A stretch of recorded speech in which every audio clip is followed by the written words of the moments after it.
Maaari ka bang asahan ng Diyos? October 4, Offertory Reading Devotional. Ngunit ang totoo, maraming babaeng balo sa Israel noong panahon ni Elias, nang sarhan ng langit sa loob ng 3 taon at 6 na buwan, at nagkaroon ng malubhang taggutom sa buong lupain.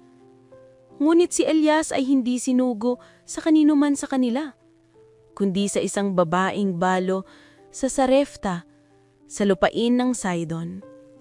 Lucas Kapitulo 4, 25-26.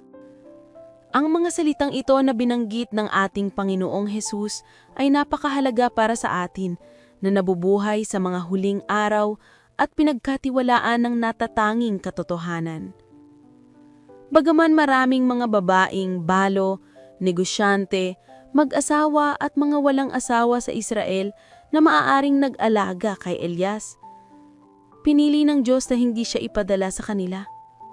Sa halip, nilampasan niya sila upang matupad ang kanyang misyon. Ipinagkatiwala sa atin ng Diyos ang isang katotohanang hindi alam at hindi ganap na nauunawaan ng marami. Binigyan niya tayo ng paraan upang ipalaganap ang katotohanan ito sa malayo at sa malapit.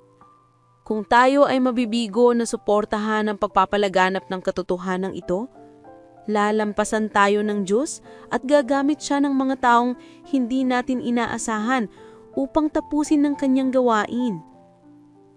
Ito ay nagpapaalala sa isang awitin na inawit ng isang grupo ilang taon na ang nakalipas.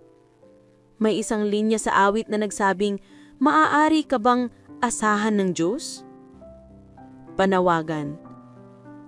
Kapag ang iba ay nagpapakita ng kawalan ng katapatan, maaari ka bang asahan ng Diyos? Kapag ang iba ay bigo na suportahan ang gawain ng Diyos sa pamamagitan ng ikapo at promise offerings, pag-aalay na batay sa porsyento, maaari ka bang asahan ng Diyos? Sa ating pagbibigay ng ating ikapo at handog, ipinapahayag nating, "Panginoon, maaari mo akong asahan." Sa pagbabalik natin ng ating mga ikapo at pangakong handog, ilagay natin sa huli ang ating mga hangarin at unahin ang Diyos.